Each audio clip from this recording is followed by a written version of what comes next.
जाइए, आम पब्लिक को वे लोग नेता लोग लड़वाते हैं और अपना सत्ता की रोटी सेकते हैं। स्पष्ट बात। उदयगिरी स्टालिन और डी राजा का बयान डेंगू, मलेरिया और कोरोना वायरस की तरह और HIV है, बहुत ही निंदनीय है।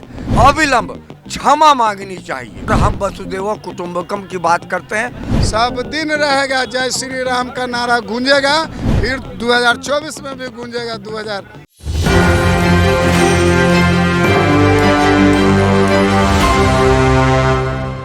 नमस्कार, मैं नंदन, आप देख रहे हैं Quiz 24। हाल ही में तमिलनाडु के CM MK स्टैलिन के बेटे का एक विवादित बयान आया था, जो कि हिंदू धर्म को, सनातन धर्म को डेंगू मलेरिया से कंपेयर कर दिया गया था। और एक तरफ भाजपा को लेकर ये हमेशा सवाल उठते रहते हैं, एलिगेशंस लगते रहते हैं कि भाजपा धर्म को लेकर ही अपने वोट को पाते हैं। तो क्या भारत में बस धर्म को लेकर पार्टियां चल रही हैं या फिर कुछ काम भी भारत में हो रहे हैं? तो हमारे साथ बाबा मौजूद है, जो कि हमेशा आपको दिखने के लिए मिल जाते हैं, जिनकी ज़बान बहुत ज़्यादा फेमस भी है। तो बाबा, आप बताइए कि भारत में जो धर्म की पॉलिटिक्स है, भारत में देखिए, धर्म की राजनीति तो नहीं है, लेकिन राजनीति का अपराधीकरण अवश्य है। राजनीति का अपराधीकरण अवश्य है भारतवर्ष में, हाँ। और सभी पार्टियों में ये जो है अपराधी जो है, ये राजनीति में घुसे हुए हैं। कई मामले हैं, अब बड़े ही संगीन मामले हैं। हत्या, बलात्कार, फिरौती, इस तरह के संगीन मामले हैं उनके ऊपर, अपहरण, हाँ। तो इस राजनीति का अपराधीकरण जो हो गया है, इसको कैसे रोका जाए, ये बहुत बड़ा विषय है। नहीं, जैसे राजनीति है, जो राजनीति देश चलाने का काम करती है, उसमें भारत में शुरू से ऐसा देखा जाता है कि कभी हिंदू कभी मुस्लिम, और साथ में भी हाल ही में बयान आया था MK स्टैलिन के बेटे का कि सनातन धर्म डेंगू है, मलेरिया है। आप तो वाकिफ़ होंगे इस बात से। तो कितना ये गलत लगता है कि राजनीति जिससे देश चलता है, वो राजनीति अभी डिपेंड है, तो पूरी तरह से निर्भर है, तो पूरी तरह से धर्म पे।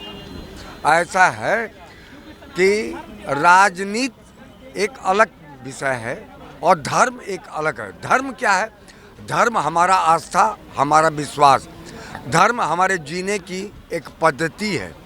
और सनातन धर्म, चूँकि मैं हिंदू हूँ और भारत में 100 करोड़ से ऊपर हिंदू है, इसलिए मुझे अपने सनातन धर्म पे आस्था, विश्वास है और गर्व भी है, क्योंकि हमारा सनातन धर्म हजारों वर्ष पुराना है। और हम वसुदेव कुटुंबकम की बात करते हैं और सर्वधर्म संभव की बात करते हैं। तो इस परिस्थिति में उदयगिरी स्टालिन और डी राजा का बयान डेंगू, मलेरिया और कोरोना वायरस की तरह और HIV है, बहुत ही निंदनीय है। इसके लिए उन लोगों को, सनातन धर्मावलंबियों से अविलंब क्षमा मांगनी चाहिए। लेकिन हम लोग इतना सहिष्णु हैं, अभी तक कोई बड़े नेता का प्रतिक्रिया नहीं आया इस कोई पे। किसी बड़े नेता की कोई प्रतिक्रिया नहीं आई। न सोनिया गांधी का कोई बयान आया, न राहुल का कोई बयान आया, और भी सो कॉल्ड बड़े नेता का भी कोई बयान इस सनातन धर्म को लेकर के नहीं आया। अच्छा सर, आप बताइए, भारत जो है उसमें धर्म को लेकर राजनीति होती है। जैसे कुछ दिन पहले अभी धर्म के लिए राजनीति हो रहा है, बेकार हो रहा है। ये तो हिंदू राज है, सब जान रहा है। इसमें दूसरा धर्म का व्यवस्था क्या है? हम दूसरे जात को नहीं जानते हैं। हिंदू है, हिंदू को हम जानते हैं। कुछ दिन पहले तमिलनाडु के CM MK स्टैलिन के बेटे ने बयान दिया था कि हिंदू धर्म, सनातन धर्म जो है वो डेंगू है, मलेरिया है। और इस पर सबसे बड़ी बात है कि किसी भी रोग की बात तो अलग है। रोग कितना मेरी सरकार में, हर सरकार आता है, रोग आता है, नया रोग आता है, नया सब होता है। सरकार भी आता है नया, इसलिए बात करना बेकार है। क्या इंसान है? नहीं है। अपने गति के लिए हर जात को मैंने तहस नहस कर दिया।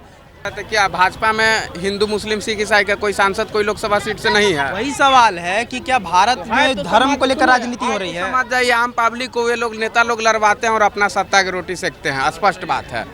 तमिलनाडु के CM MK स्टैलिन जो है, उनके बेटे की एक बयान आई थी, जिसमें उन्होंने कहा था कि सनातन धर्म डेंगू है, मलेरिया है, इस प्रकार का। उन्होंने जो स्नातक धर्म पर जो बात, हाँ, स्नातन जो भी हिंदुओं पढ़ाया हूँ, तो उनके कहने का मतलब वो सही निकला, लेकिन लोग पब्लिक पकड़ नहीं पाया उनकी बातों को। जो तमिलनाडु के जो भी मंत्री हैं, मलेरिया और बुखार बताया किसको? मान लिया हम लोग आपस में फूटे हुए हैं, हम लोग आपस में स्नातन सब फूटे हुए हैं, इसके लिए हम लोग मलेरिया डेंगू का नाम दे दिया। इसलिए हम लोग को एक मंच पर आना होगा, तभी भलाई होगा। मतलब सनातन धर्म आपके नज़र में भी डेंगू है? नहीं, एक नंबर है। सबको हम बोल रहे हैं, जितना भी हिंदू तत्व के एक मंच पर आइए। उसका कहने का मतलब यही था कि हम तो राज करवे करेंगे, तुम्हारे पास डेंगू है तो टीबी है तो ये है, मतलब जातीय आधार पर। आप किस पार्टी का सपोर्ट करते हैं? जी, आप किस पार्टी का सपोर्ट करते हैं? पार्टी तो अभी देखिए जिसका सरकार है, सरकार के साथ हम लोग हैं।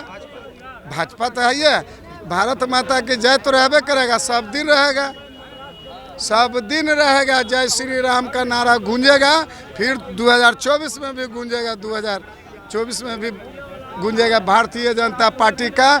और 300 सीट नहीं, 350 400 सीट आएगा इस बार, समझे। काम हो करे रहा होबे करेगा काम। ये सब जितना दाएं बाएं सब फेंका जाएगा। हाँ, एकदम देखिए ना, समय आने ना दीजिए, एकदम फेंका जाएगा। खाली एगो झूठ और लोगों से जानते हैं। अच्छा, भारत में धर्म को लेकर राजनीति होती है? देखिए बबुआ, भारत का अगर धर्म गलती के कुछ नहीं होगा, चारों दिन बैठे रहिए, कुछ नहीं होगा। करना है बात तो शिक्षा पे कीजिए, करना है तो रोजगार पे कीजिए, करना है तो आर्थिक। अरे हम करके क्या करेंगे भैया, आप करके क्या कीजिएगा? हम तो यहाँ से बोल दिए, आप भी बोल दिए, वहाँ से कुछ करबे नहीं। वही तो मेरा काम है, वही तो मेरा काम है बोलना। तो वही तो हम भी बोल रहे हैं, हम तो बोल रहे हैं। अरे अगला जिसको करना है वो चुपचाप से कान में तेल लगा सुतल है। सरकार तो सबके मार के छोड़ दिया, मर्दे सबके मार रहा है। घूम रहे हैं, गरीब जितने जो हैं सरकार सबको मार रहा है, अमीर को बना रहा है, गरीब के मार रहा है साला। ठीक है, देखिए सारे चीज़ बंद हो गया। आज तक जैसे कि गरीब के इंदिरा आवास जो है हर प्रखंड में कम से कम 150-200 जाता था, जो आज तक मोदी सरकार ने भेजा ही नहीं है साला। हैं, एक से एक जैसे कि विद्यार्थी का योजना आता था, आज तक को कुछ भेजिए नहीं रहा है। अरे इलेक्शन कर रहा है तो इलेक्शन अपना धन से करो ना, है गरीब के धन से करोगे। हम लोग गरीब का खून चूस रहा है और अमीरों में बांट रहा है, यही तो कर रहा है। क्या गलती कर रहा है? तो ये थी आज की खबर। बाकी ऐसी और तमाम खबरों के हमारे साथ बने रहो, देखते हैं Next 24। मैं नंदन, कैमरा मैन बिट्टू के साथ, धन्यवाद।